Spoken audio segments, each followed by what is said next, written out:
Jadi kita di sini akan mengunjungi 3 museum, yaitu Mandala Wangsit, Sri Baduga, dan juga Geologi. Nah, di sini kita sedang OTW untuk menuju ke Mandala Wangsit. Setelah itu kita akan diarahkan untuk foto bersama terlebih dahulu. Namun karena banyak ruangan yang tidak boleh untuk di video, jadi kita tidak punya banyak dokumentasi. Nah, kita lanjut yang museum kedua, yaitu Sri Baduga. Di sini kita langsung diarahkan untuk ke satu ruangan dan ditunjukkan sebuah dokumenter dan dijelaskan apa itu Sri Baduga. Sehabis itu kita baru diperbolehkan nih untuk berkeliling di museum tersebut. Di dalam Sri Baduga ini juga terdiri dari 3 lantai. Di lantai pertama ini berkaitan dengan zaman purba seperti fosil hewan, tumbuhan, serta manusia. Lalu di lantai kedua ini berkaitan dengan unsur budaya seperti alat pertanian, mata uang, hingga busana pengantin dari daerah Jawa Barat. Di lantai terakhir ini, yaitu lantai 3, kita akan melihat koleksi benda-benda yang berkenaan dengan mata pencaharian, industri, perjuangan, seni, bahkan alat-alat permainan anak-anak. Ada koleksi yang sangat menarik di sini, yaitu kecapi, yang disebut kecapi naga maung. Selain itu, Sri Baduga terbagi menjadi 10 klasifikasi. Yang pertama, geologika. Geologika mencakup benda yang mengkoleksi yang menjadi kajian disiplin ilmu antara lain bantuan fosil. Kedua, biologika. Biologika mencakup benda koleksi yang masuk kategori benda objek penelitian atau dipelajari oleh disiplin ilmu biologi, antara lain berupa tengkorak atau rangka manusia, tumbuh-tumbuhan, dan hewan baik fosil maupun bukan. Yang ketiga, etnografika, yang mencakup benda koleksi yang menjadi objek penelitian antropologi. Benda-benda tersebut merupakan hasil budaya atau menggambarkan identitas suatu etnis.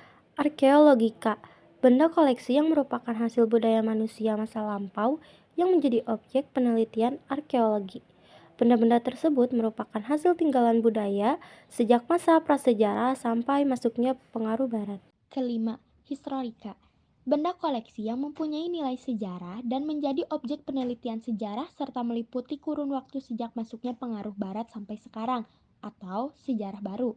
Benda-benda ini pernah digunakan untuk hal-hal yang berhubungan dengan suatu peristiwa atau sejarah yang berkaitan dengan suatu organisasi masyarakat, misalnya negara, kelompok, tokoh, dan lain sebagainya. Keenam, numismatika atau heraldika.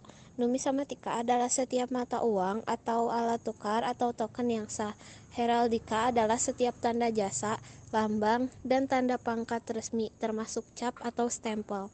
Ketujuh, filologika. Benda koleksi yang menjadi objek penelitian filologika berupa naskah kuno yang ditulis tangan menguraikan sesuatu hal atau peristiwa. Kedelapan, keramologika. Benda koleksi yang dibuat dari bahan tanah liat yang dibakar atau baked clay berupa barang pecah belah. Kesembilan, seni rupa. Benda koleksi yang mengekspresikan pengalaman artistik manusia melalui objek-objek 2 atau 3 dimensi. Dan yang terakhir, teknologika. Setiap benda atau kumpulan benda yang menggambarkan perkembangan teknologika tradisional sampai modern. Setelah itu, kita lanjut ke museum yang ketiga, yaitu geologi. Di sini, kita akan makan terlebih dahulu sebelum kita memasuki museum tersebut.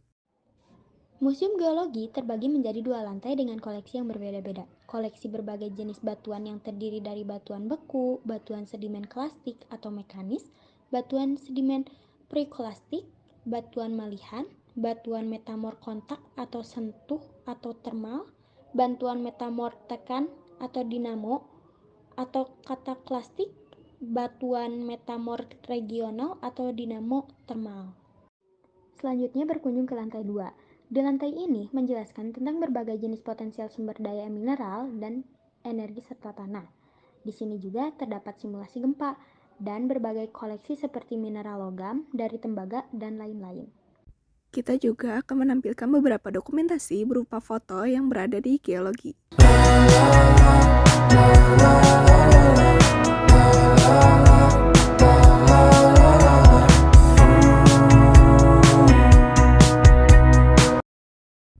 Sekian video yang kami sampaikan edisi P5. Bye-bye!